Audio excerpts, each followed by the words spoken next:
Hello and welcome दोस्तों to 5 minutes engineering. आज का वीडियो आगे बड़ा कमाल का होने वाला है दोस्तों, क्योंकि आज के इस वीडियो में एक बहुत ही तड़कता फड़कता एक और ब्लॉकचेन से जुड़ा हुआ मुद्दा लेके आ गया हूँ, जिसके ऊपर अपन आज बात करने वाले हैं, समझने वाले हैं, जिसका नाम है भैया डेफी। अभी आप में से कुछ लोग बोलेंगे भैया ये डेफिनेशन का स्पेलिंग पूरा लिखते लिखते आधे में ही काहे रुक गए।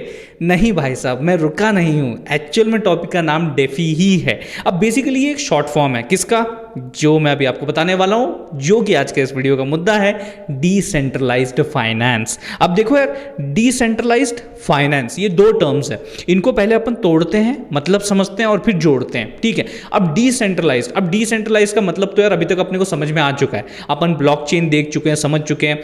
तो यहाँ पे कोई सेंट्रल अथॉरिटी नहीं होगी, जैसे कि बैंक होता है जो कि पूरा कंट्रोल होता है, उसके हाथ में सारी चीज़ें उसको पता होती हैं, ओके। तो यहाँ पे कोई सेंट्रलाइज्ड अथॉरिटी नहीं होगी, ये तो मेरे को पता है। और फाइनेंस सिस्टम जैसे ही अपन बोलते हैं, ये फाइनेंस शब्द जैसे ही आता है तो उसमें भैया बहुत सारी चीज़ें आती हैं, जैसे कि पैसा, कुछ लोन लेना देना, फाइनेंस से जुड़े हुए बहुत सारे प्रोसेसेस आते हैं, पेपर वर्क आता है, बैंक सिस्टम आता है, बहुत सारी ऐसी चीज़ें आती हैं। बट जब इन सब चीज़ों को डिजिटल एंड डिसेंट्रलाइज्ड कर दिया जाए तब अपन इसे बोलते हैं डिसेंट्रलाइज्ड फाइनेंस। अब इसके बारे में एक एक करके अपन चीज़ों को और जानने वाले हैं। सबसे पहली बात मैं बताना चाहूँगा कि वो ओपन है, क्लोज नहीं है, वो ओपन है, मतलब इट्स अ ओपन सिस्टम। यहां पे भैया कोई भी इसके साथ जुड़ सकता है, there is no issue in that.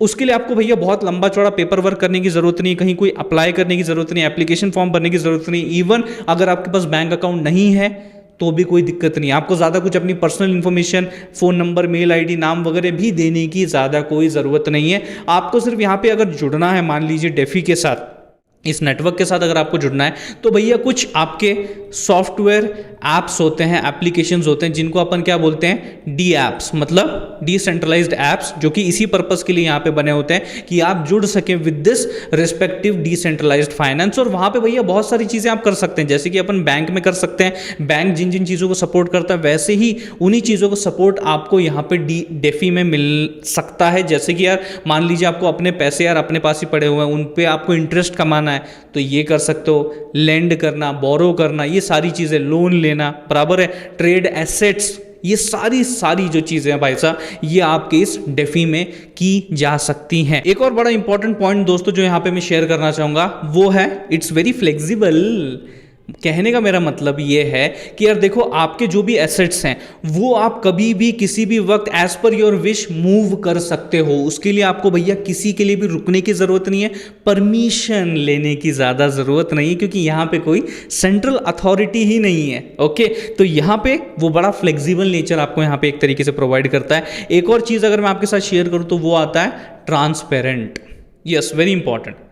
मान लीजिए यार आपके पास पैसे पड़े हुए हैं ज़्यादा वाले मतलब ज़्यादा पैसे आपके पास पड़े हुए हैं और आप चाहते हो यार कि इससे मैं इंटरेस्ट कमाऊँ, तो आप क्या करते हो भैया, सिंपली बैंक में जाते हो, है ना, बैंक में जाते हो, उसको जमा करवाते हो और उससे कुछ इंटरेस्ट कमाते हो। On the other side of the story क्या होता है कि भैया किसी को पैसे की ज़रूरत है, वो लोन चाहता है, तो वो आता है वापस बैंक में, उसी अथॉरिटी के पास आता है, वहाँ से वो लोन उठाता है हायर इंटरेस्ट पे, भैया आपकी जो बैंक है उसको वो लोन देती है और वो जो मार्जिन है उससे आपका बैंक कमाता है। तो ये सारा सिनारियो हो रहा है, लेकिन इसमें आप अपने पैसे के कंट्रोल में ही नहीं हो, आपको पता ही नहीं है आपका पैसा कहाँ जा रहा है, किसको जा रहा है, किस इंटरेस्ट पे जा रहा है, क्या ट्रांजैक्शन हो रहा है, आप कंट्रोल में ही नहीं हो, you are not in control, bank is in control. Bank को सारी ट्रांजैक्शन सब कुछ पता होती है, लेकिन you are not in that direct control with your money. तो यानी कि वो ट्रांसपेरेंट नहीं है इतना, ठीक है। तो यहाँ पे in this respective DeFi you are totally in control, you yourself is in control of your assets. तो इसीलिए वो भैया एक तरीके से ट्रांसपेरेंट है, आपको सारी चीज़ें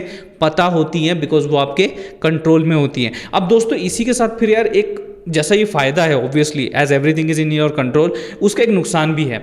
जैसे आपको यहाँ पे भैया एक तरीके से फ्रीडम मिल रहा है ना, तो रिस्पॉन्सिबिलिटी भी आपकी ज़्यादा उसमें बढ़ जाती है। कैसे? क्योंकि देखिए यार आपको बड़ी संभल के चीज़ें करनी पड़ेंगी। Everything is in your control, तो आप गलतियाँ भी कर सकते हो, इंसान है भैया, हो जाती हैं गलतियां, कोई इतनी बड़ी बात नहीं उसमें। तो ये जो ह्यूमन एरर्स हैं उस वजह से जो भी इम्पैक्ट होगा, जो भी एसेट्स पे आपके इम्पैक्ट पड़ेगा, उसके लिए पूरी तरीके से आप ही जिम्मेदार रहोगे। कोई भी इंटरमीडिएट या फिर सेंट्रलाइज्ड अथॉरिटी उसके लिए जिम्मेदार नहीं होने वाली, बिकॉज वो वहाँ पे है ही नहीं। वो सिर्फ आप हो और आप भी उसके लिए फिर जिम्मेदार रहने वाले हो। तो थोड़ी संभल के जो है आपको यहाँ पे चीज़ें करनी है। अब दोस्तों यार देखो, ये बातें तो हो गई डेफी के बारे में, जो कि अपने इस मूवी का नाम है। अब इस डेफी मूवी में जो लीड एक्टर है उसके बारे में तो बात होनी ही चाहिए। SC यानी कि भाई साहब अपना स्मार्ट कॉन्ट्रैक्ट। अब ये स्मार्ट कॉन्ट्रैक्ट के बारे में एक पूरा डेडिकेटेड वीडियो मैं ऑलरेडी बना चुका हूँ, ब्लॉकचेन प्लेलिस्ट में आपको देखने को मिल जाएगा। बट यहाँ पे विथ रिस्पेक्ट टू डेफी मैं आपको कुछ चीज़ें बताने वाला हूँ, किस तरीके से ये बहुत ही क्रूशियल मिडलमैन रोल जो है वो प्ले करता है, बराबर है। और यहाँ पे आपको किसी की भी अथॉरिटी की ज़रूरत नहीं है, परमिशन की ज़रूरत नहीं, कोई दिक्कत वाली बात नहीं है। एग्जाम्पल देता हूँ आपको मैं, यहाँ पे कोई एक पर्सन A है और यहाँ पे पर्सन B है, ठीक है। अब पर्सन A के पास बहुत मोटी अमाउंट जो है वो पड़ी हुई, उसके घर पे पड़ी हुई, लाखों में अमाउंट जो है उसके पास पड़ी हुई मान लो, और ऑब्वियसली वो इंटरेस्ट चाहता है उस अमाउंट का, तो वो क्या करता है, दे देता है उसे simply to the smart contract, ठीक है। ऑन द अदर हैंड ये जो आपका B है, अब इसको पैसों की ज़रूरत है, इसके पास फिलहाल तो कुछ रिस्पेक्टिवली आपके जो क्रिप्टो करेंसीज है वो मौजूद है। अब ये क्या करता है, कुछ देर के लिए इसको पैसों की ज़रूरत है, अमाउंट चाहिए उसको कुछ ना कुछ, तो ये जो क्रिप्टो करेंसी है इसे वो एक तरीके से दाव पे लगा देता है, या फिर मैं इसको अगर प्रॉपर वे में कहूँ तो ये उसे वो गिरवी रखता है, बराबर है। कुछ ना कुछ तो गिरवी आपको रखना होता है अगर आपको इन एक्सचेंज कुछ ना कुछ लोन चाहिए होता है। तो जैसे ये एक्शन 1 और ये एक्शन 2 आपके टिक हो जाते हैं, यानी कि एग्जीक्यूट हो जाते हैं, उसमें कोई दिक्कत नहीं आती, तो ये वाली जो अमाउंट है वो B को चली जाती है, क्योंकि उसी के लिए B ने जो है अपनी क्रिप्टो करेंसीज यहाँ पे गिरवी रखी थी।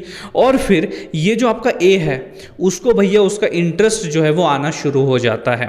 अब यहाँ पे कमाल की बात मैं आपके साथ शेयर करना चाहूँगा कि यार देखो, ये सारी जो भी चीज़ें हैं, अगर मान लीजिए आपको वो जो लोन है वो बहुत ही शॉर्ट ड्यूरेशन, जिसे अपन फ्लैश लोन भी कहते हैं, कि बहुत ही शॉर्ट ड्यूरेशन के लिए आपको लोन चाहिए, कुछ दिनों से लेके कुछ घंटों से लेके कुछ मिनटों तक भी आपको अगर चाहिए, इन इमरजेंसी फ्लैश लोन अगर आपको चाहिए, तो वो सुविधा आपको यहाँ पे देखने को मिल जाएगी। तो वो जो इंटरेस्ट है उस हिसाब से मिनट के बेसिस पे आपको मिलेगा, किसको, A को मिलेगा। तो ये सारी चीज़ें आपको यहाँ प्रोवाइड होती है डेफी में, जो कि अपने ट्रेडिशनल फाइनेंस सिस्टम में आपको देखने को नहीं मिलेगी। ऐसी बहुत सारी चीज़ें हैं जो कि आपको ट्रेडिशनल फाइनेंस सिस्टम में देखने को मिलेंगी लेकिन डेफी में नहीं देखने को मिलेंगी, जैसे कि नो योर कस्टमर, KYC। अब भैया बहुत सारे डॉक्यूमेंटेशन, पेपर वर्क आपको बैंक में करना पड़ता है, बहुत सारी चीज़ें, और ये आपने भी किया, मैंने भी किया, और हम सब करते आ रहे हैं सालों से in our traditional finance system. मैं बैंकिंग सिस्टम की बात कर रहा हूँ, ठीक है। तो उसमें भैया KYC तो बहुत ही इंपॉर्टेंट है और ये कंपलसरी है, तो ये तो करना पड़ता है।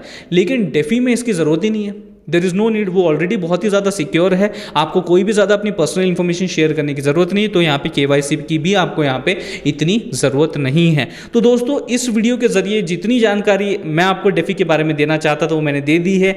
अगर ये वीडियो आपको पसंद आ गया होगा, अच्छा लगा होगा, तो इसे ज़रूर लाइक कर दीजिए, उससे भी ज़्यादा ज़रूरी इस वीडियो को शेयर कीजिए अपने सारे दोस्तों के साथ। थैंक्स अ लॉट दोस्तों फॉर वॉचिंग दिस वीडियो।